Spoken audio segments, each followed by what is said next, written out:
Là, je crois que j'ai vraiment chopé un sale truc. Un virus, ça vous chatouille, ça vous gratouille, c'est-à-dire Encore pire que la cage, le virus hexagonal, la fièvre coloniale, sexiste et libérale, allergique aux musulmanes, au SDF et aux tziganes. Eh ouais camarade, je suis français mais je me soigne. Encore pire que la cage, le virus hexagonal, la fièvre coloniale, sexiste et libérale, allergique aux... Merci à tous déjà pour votre accueil. Je suis assez émue parce que tous les témoignages que j'ai entendus avant, c'est pas facile. Hein. Je suis maman aussi. Ce soir, je ne vais pas faire de conférence sur le féminisme musulman ni sur le féminisme décolonial. Je vais parler de ma situation d'Afrançaine. Je vais vous expliquer ce que c'est. En 1948, on avait le droit à des mises en scène de dévoilement à Alger.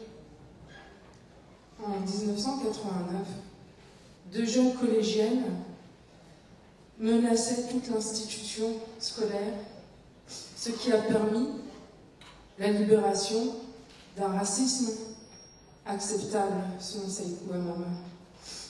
Ces deux jeunes filles ont fait trembler le temple laïque. En 1997, une année après l'obtention de mon bac, je décide de porter le voile. Je me sentant libre de pouvoir le porter. Je deviens alors la Françaine, la Française. La Française comme la négation de ma francité, celle que je regarde, celle qu'on m'oppose, celle qu'on me dit. Je deviens l'Africaine française, comme la globalité de mes identités,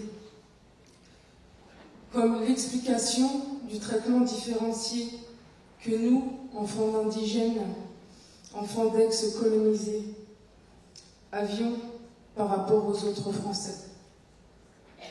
Et bien sûr, comme nous l'a montré le pire à travers son appel, l'idéologie qui sous-tend cette différence de traitement, c'est une idéologie colonialiste, impérialiste, qui veut qu'un groupe se situe au-dessus d'un autre.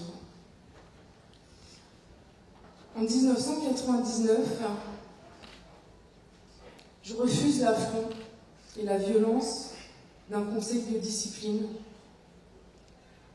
Je quitte le lycée.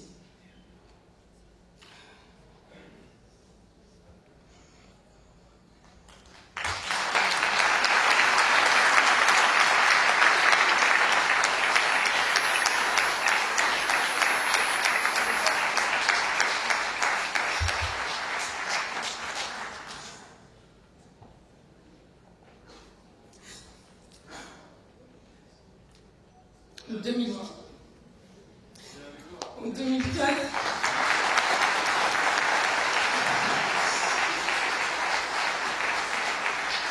on tombe loi contre le voile.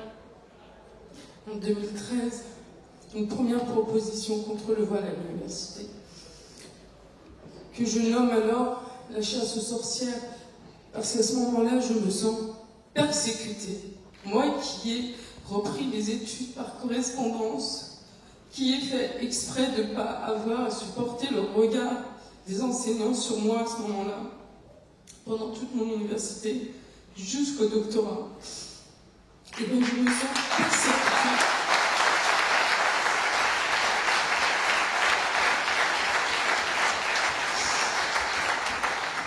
Je suis désolée, c'est une histoire de femme.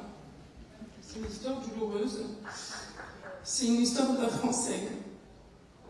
Et donc, si je suis là ce soir, c'est pour dénoncer le racisme politique genré qui est basé sur la conviction d'une inégalité raciale, car l'islam a été racialisé.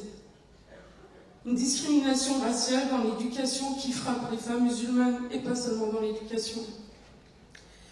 Donc, des Afrançaines en leur empêchant l'accès à la sphère savante et économique, et donc à des situations capacitantes. Deuxièmement, parce que face à la résistance des colonisés que nous sommes, parce que nous avons hérité de ce statut, la violence prend de nouvelles formes, plus sophistiquées, qui parfois perdent l'apparence de la violence pour adopter celle d'une véritable supériorité, vous savez, comme ces drones américains qui ciblent de manière chirurgicale. On ne voit pas vraiment leurs effets.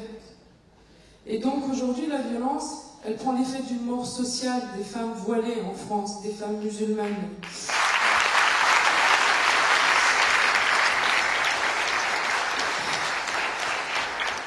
Alors, en 2015, quand un opportuniste comme M. Sarkozy remet sur le tapis le voile à l'université et que tous les populistes profitent de cette sortie pour récupérer le bébé, eh bien non, je ne me ferai pas avoir.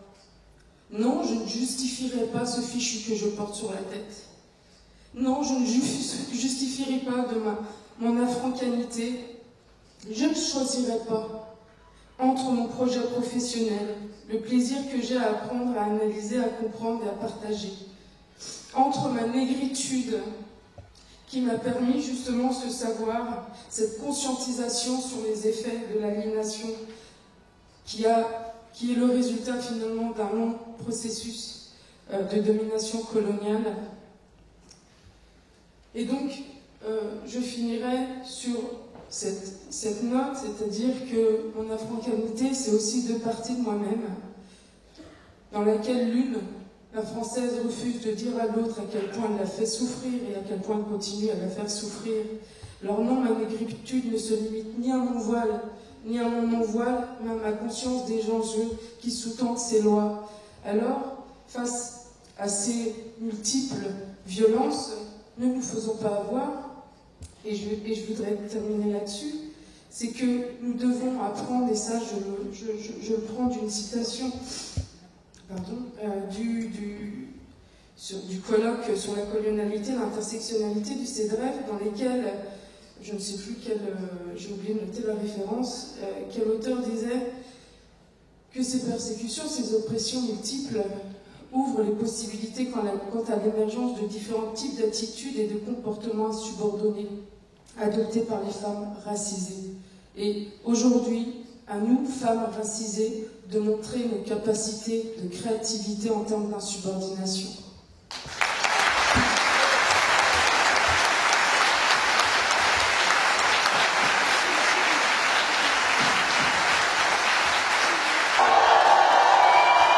Moi, je crois que j'ai vraiment chopé un sale truc.